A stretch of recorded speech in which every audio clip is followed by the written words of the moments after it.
किस बात पर सीना तान कर जाओगे? अपने बेटे के शादी में एक दमड़ी भी खर्च की है तुमने? वो तो समधी जी को हमारा दिवाकर बहुत पसंद है इसलिए, नहीं तो तुम्हारे बेटे के तो कर्म ही फूटे थे। क्यों? अरे 3 करोड़ की मेरी प्रॉपर्टी का इकलौता वारिस है मेरा दिवाकर। आज इतने सालों से वकीलों पर पैसा खर्च करते आए हो, लेकिन कुछ होगा तब मिलेगा ना। पर खुदार, बहुत देर लगा दिया समधी जी के यहाँ। नहीं पिताजी, वो जरा किसी काम से टाउन चला गया था। क्या? इसका मतलब है तुम समधी जी के यहाँ गए ही नहीं? बेटा, मैं तो समझी थी कि तुम वहां से होकर आते तो ये शादी की खरीदारी भी, वो दुकानदार भी 3 बार चक्कर लगा कर गया। माँ क्यों चिंता कर रही हो? मैं पैसे लेके आया हूँ। देखा, बेटा हो तो ऐसा। बेटे दिवाकर, तुमसे एक जरूरी बात करनी थी। जी। आज हमारे केस के लिए बहुत सॉलिड वकील से मुलाकात हुई मेरी। फिर नया वकील? अब छोड़ो भी। अरे तुम चुप रहो।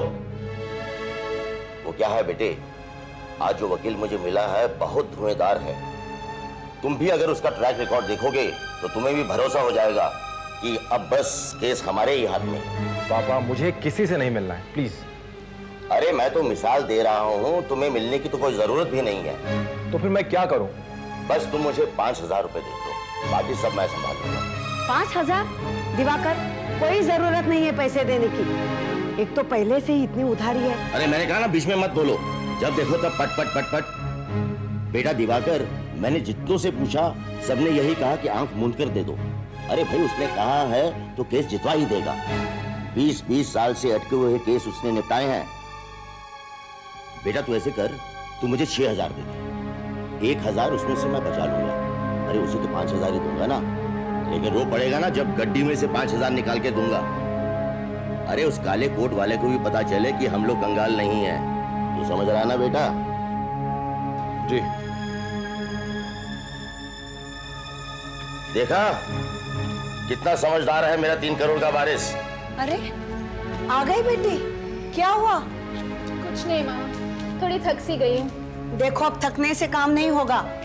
दिवाकर की शादी करीब आ रही है और बहुत सारा काम है। अरे हाँ, मैं तो भूल ही गई थी। मगर माँ, इसे शादी नहीं सेल्स डील कहना चाहिए। एक अच्छा खासा सेल्स डील। हाथ में एडवांस आ गया तो होम डिलीवरी भी कर देंगे। अंबिका। सॉरी भैया, सुनकर बुरा लगा। वैसे मुझे जानकर अच्छा लगा कि तुम में अभी भी थोड़ी शर्म बाकी है। कैसी है हमारी प्यारी मालो भाभी? देखो, तुम इस मामले में ना बोलो ना तो ही बेहतर है। पिताजी, कहीं और चलते हैं। Thanks for the advice. मैं तुम्हारे मामले में पढ़ना भी नहीं चाहती। मैं तुम जैसी बेशर्म नहीं हूँ कि किसी अजनबी से नोट पे नोट लूंगी। ना ही उस लड़की की तरह हूँ जिसमें कोई सेल्फ रिस्पेक्ट नहीं है। अगर मैं उसकी जगह होती ना तो। अंबिका, बस भी करो, बातें ही शुरू हो गई।